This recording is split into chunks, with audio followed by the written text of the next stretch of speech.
ఏంటంటే అక్కడ ఇంకొక కాన్ఫ్లిక్ట్ పవర్ ఉంది.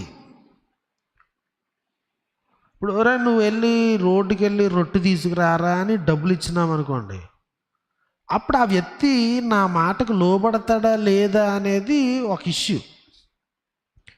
నేను రోడ్డుకి వెళ్ళి రొట్టె తేరా అంటే అవతలడు రే నువ్వు రొట్టె తెస్తే కాళ్ళు ఇరగొడతానని ఇంకోటి వచ్చి చెప్పాడు. ఇప్పుడు నాకు లోబడతాడా లేదా అనేది చాలా పెద్ద ఇష్యూ. అది ఎందుకు? వీడి యొక్క స్వామి భక్తి, రాజభక్తి, లేకపోతే నా మాటకు లోబడతాడా, అవతల వారి మాటకు లోబడతారు. సో కాబట్టి ఈ లోబడుట అనేది కేవలం ఒక వ్యక్తే నువ్వు ఇలా చెయ్యి అని చెప్పినప్పుడు లోబడడం వేరు, నువ్వు చేయడానికి వీల్లేదని ఇంకొకరు ఎవరో చెప్పినప్పుడు నేను ఎవరికి ఏ వైపుకు నిలవబడతాను అనేది చాలా ఇదిలో ఉంటుంది. యేసుక్రీస్తు వారు సువార్తను ప్రకటించమన్నప్పుడు గమనించాలి ఈ విషయాన్ని.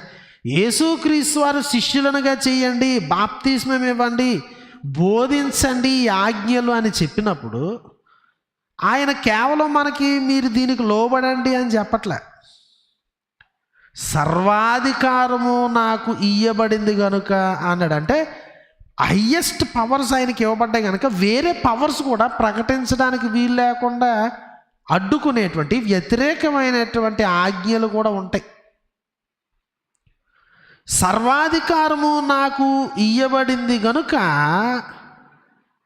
అంటే మీరు నా ఎడల ప్రభుభక్తిని, స్వామి భక్తిని, రాజభక్తిని మీరు చూపిస్తే మీరు ఇది చెయ్యాలి.